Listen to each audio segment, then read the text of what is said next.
Hello ನಮಸ್ತೆ, ನಾನು ನಿಮ್ಮ ಮೋಟಿವೇಶನ್ ಸ್ಪೀಕರ್ ಡಿ.ಕೆ. ಡಿ ಅಂದರೆ ಡೇರಿಂಗ್, ಕೆ ಅಂದರೆ ನಾಲೆಜ್. ಇವೆರಡು ಯಾರ ಹತ್ರ ಇದೆ ಅಥವಾ ಇವೆರಡನ್ನ ಪಡಿತಾರೆ ಅವರಿಗೆ ಗೆಲುವು ಗ್ಯಾರಂಟಿ ಅಂತ ಹೇಳ್ತಾ ಯಾರೊಬ್ರು ಅದ್ಭುತವಾದ ಮಾತನ್ನು ಹೇಳಿದ್ದಾರೆ. ಅದು ಏನಂತಂದ್ರೆ ಶಕ್ತಿಗಿಂತ ಯುಕ್ತಿ ಮೇಲು ಅಂತ. ಒಂದು ನದಿ ಇರುತ್ತೆ, ನದಿ ಪಕ್ಕದಲ್ಲಿ ಒಂದು ಮರ ಇರುತ್ತೆ, ಆ ಮರದಲ್ಲಿ ಒಂದು ಕಾಗೆ ವಾಸ ಆಗಿರುತ್ತೆ. ಜೊತೆಗೆ ಏನಂತಾರೆ ಪಕ್ಕದಲ್ಲಿರ್ತಕ್ಕಂಥ ಹುತ್ತದಲ್ಲಿ ಒಂದು ನಾಗರ ಹಾವು ಕೂಡ ವಾಸ ಆಗಿರುತ್ತೆ.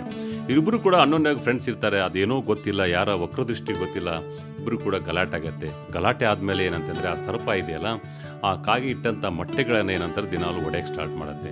ಒಂದಿನ 2 ದಿನ ಹೀಗೆ ದಿನಾಲು ಮೊಟ್ಟೆ ಹೊಡೆದು ಏನಂತಂದ್ರೆ ಆ ಸರ್ಪ ಅವರಿಗೆ ತೊಂದರೆ ಕೊಡ್ತಾ ಇರುತ್ತೆ. ಆಗ ಕಾಗೆ ಏನಂತಂದರೆ ಭಾಳಷ್ಟು ಕೋಪ ಆಗುತ್ತೆ. ಕೋಪದಲ್ಲಿ ಏನು ಮಾಡಬೇಕು ತಿಳಿಯಲ್ಲ, ಆದರೆ ಅದೊಂದು ಯುಕ್ತಿಯನ್ನು ಮಾಡುತ್ತೆ.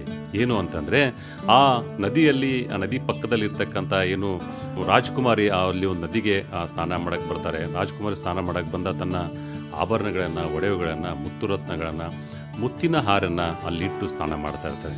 ಇದು ಯೋಚನೆ ಮಾಡಿದಂಥ ಕಾಗೆ ಏನು ಮಾಡುತ್ತೆ ಅಂತಂದರೆ ಆ ಮುತ್ತಿನ ಹಾರವನ್ನು ಎತ್ಕೊಂಡು ಬಂದು ತನ್ನ ಚುಂಚದಲ್ಲಿ ಎತ್ಕೊಂಡು ಬಂದು ಆ ಒಂದು ಸರ್ಪ ಇರ್ತಕ್ಕಂಥ ಹುತ್ತದಲ್ಲಿ ಹಾಕತ್ತೆ. ಇದನ್ನು ನೋಡಿದ ಆ ರಾಣಿಯ ಅಂಗರಕ್ಷಕರು ಓಡೋಡಿ ಬರ್ತಾರೆ, ದೊನ್ನೆಗಳನ್ನು ತೊಗೊಂಡು ಬಂದಿರ್ತಾರೆ. ಆ ಒಂದು ಹುತ್ತನ್ನು ಅಗಿಲಿಕ್ಕೆ ಸ್ಟಾರ್ಟ್ ಮಾಡ್ತಾರೆ.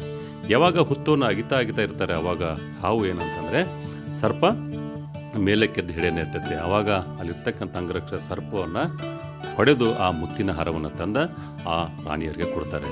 ಮಾರಲ್ ಆಫ್ ದ ಸ್ಟೋರಿ ಏನಂತಂದರೆ ನಿಮಗೆ ಕೋಪ ಬಂದಾಗ ಶಾಂತತೆಯಿಂದಿರಿ, ಯುಕ್ತಿಯಿಂದ ಕೆಲಸ ಮಾಡಿ, ಶಕ್ತಿಯಿಂದ ಅಲ್ಲ ಅಂತ ಹೇಳಕ್ಕೆ ಈ ಸ್ಟೋರಿ ಹೇಳಿದೆ.